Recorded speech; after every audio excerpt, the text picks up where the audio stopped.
Hi everyone, this is Cameron with the Burnside team at Keller Williams Real Estate. I want to remind you our client appreciation event that we're going to be doing on December 9th. It's pictures with Santa Claus and refreshments. We're going to have donuts, hot chocolate, some other fun little things while we do that.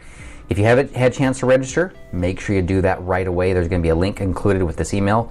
So get that done because we do need to get tickets in advance. We're covering the charge for that. But I just want to make sure that we know a head count ahead of time. In the email today, we want to discuss 3 mistakes that cost sellers a lot of money when they go to sell their house, in really not in just today's market, but really in any market. So the first one is, and this is a basic one, but we see people screw this up all the time, pricing a house correctly. So here are a couple different things I'll hear from people when we're going to sell their house. They'll say, well, I'd like to start high, I can always come down lower. One of the biggest fallacies in all of real estate, when you do that, or when you misprice a property and you're too high, yes, you can come down, but especially right now in today's market, in today's environment, the longer your house sits on the market, statistically, the less it will sell for. Simple way to think about that. You're looking around, you're looking at houses, you find a house that you say, boy, that seems priced perfectly, but it's been on the market for 3 months. First thing that comes to someone's mind is what's wrong with it? Why hasn't somebody else paid that price, even though it seems like a great price? And more often than not, what's happened is that house has started out at a higher price and then eventually has made its way down to that correct price based on everything else that's around it. But now it's got market wear is the term that we use. So when you're pricing, be very careful. If you overprice it, you will hurt your end sales price after everything is said and done. The second thing is disclosing things correctly or incorrectly is how that's done. So when you're selling a home, in many contracts regarding real estate, when you're buying a house here in Utah, there is a section there that says you as a seller are going to disclose anything you know or don't know about the property.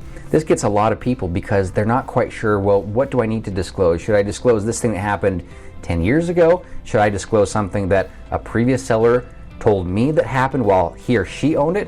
What should I disclose or not disclose? And when I work with sellers, I go through a process. And above all, I say make sure that you are disclosing anything that is even potentially related to the sections in this document called seller's disclosures. So when we work with individuals, we have it's a long page document. It's about 16 pages. It goes through and answers all the questions. Have you ever had a flood in the house? Have you ever filed an insurance claim? Have you ever had any boundary line issues with neighbors? All these different things are allowing a buyer and a seller to come to an agreement to understand what the seller knows about that property. This avoids potential legal issues down the road, potential lawsuits, and also just creates a better relationship with that buyer and seller. So when you're selling a house, make sure you understand the difference between what you should and shouldn't disclose. Always err on the side of caution and make sure that you're telling people everything that you can about the property. And then the third one I'll say today, and this one is obviously from my bias opinion, it is going it alone, not using real estate professionals. So especially in today's market where we're telling people, look, we're in a very different atmosphere than what we have been the last couple of years.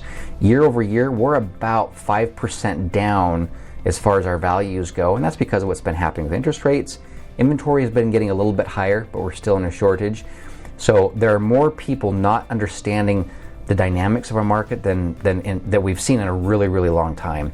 You have 2-1 buy downs. How does that affect it? What should you do as far as people and protecting earnest money? Watching deadlines. I mean, there are literally hundreds of little nuances to each contract, dates you have to understand, technical jargon that you need to make sure that you're aware of.